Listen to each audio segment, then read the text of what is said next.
లో ఉన్న 6 మందిలో నుండి సోనియా సేవ్ అయినట్టు ప్రకటించిన నాగార్జున మిగిలిన నామినేషన్స్లో 5 మంది మిగిలారు. ఈ సమయంలో ఆదివారం రోజు నామినేషన్స్ నుండి ఒక్కొక్కరిని ఒక్కో టాస్క్ ద్వారా హోస్ట్ నాగార్జున సేవ్ చేసుకుంటూ వచ్చాడు. చివరగా నామినేషన్స్లో మణికంఠ, బేబక్క మాత్రమే మిగిలారు.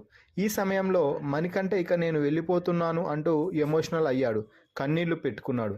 ఇక నా జీవితం ఇంతటితో అయిపోయింది అంటూ గుక్కబెట్టి ఏడుస్తున్న సమయంలో నాగార్జున ఎలిమినేషన్ ప్రాసెస్ స్టార్ట్ చేసి అనూహ్యంగా బేబక్క నువ్వు ఎలిమినేట్ అంటూ ప్రకటించడంతో అందరూ షాక్ అయ్యారు.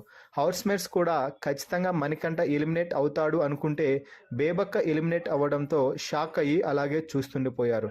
మొత్తంగా ఎలిమినేషన్ ప్రకటించిన తర్వాత బేబక్క ఎలిమినేషన్తో హౌస్ మొత్తం నిశ్శబ్దంగా మారిపోయింది.